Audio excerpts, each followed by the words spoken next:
Maldita haitiana, coño, qué fea. Habla. Esa es tu mujer.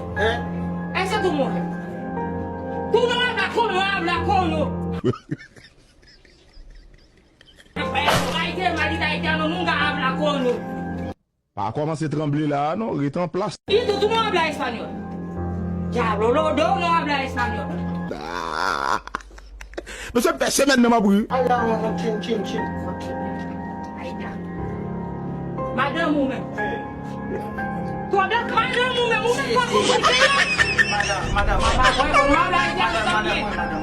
Madame. No tiene nada. No tengo nada. Tú ve, cállate tu boca. Dieu. Bien de l'eau là. On boit un petit de l'eau. Guarda. Chavo, ¿cómo tú me caminas con un hombre de tiene nada? Ouais, maintenant de ça. Mira, pero yo aquí, yo no tengo ni un peso. Mata a esa mujer, chicha. ¿Qué tú quieres? No. ¿Qué tú quieres?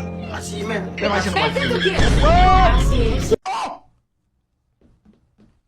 Bon, ici, tu peux négocier. No, a ver, tú Allez, chérie. no hablas. Mira, Oui. cállate tu boca, coño. Qu'est-ce qui est ici, ici? Allez, je vais aller. Habla con esa maldita mujer, coño. Ma che salta là, no, chérie? E di cosa su parle? La tuyo. Yo no entiendo. Cosa che è ici? Diablo, está bien, entra. Está bien. Tú puedes ir. Oye, ¿qué tú quieres? Bueno, dale, coño.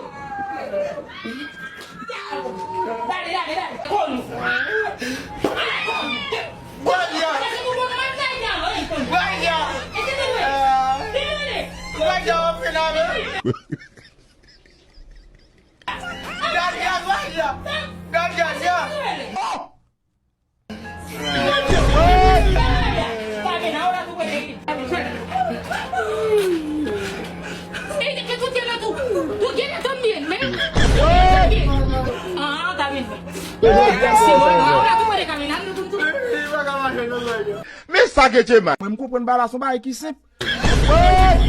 No es así, moleno. Oh, ¿te duele? ¿Tú estás llorando? Ven, coño. ¡A huevo! Qu'est-ce qui est ici? Qu'est-ce qui est ici?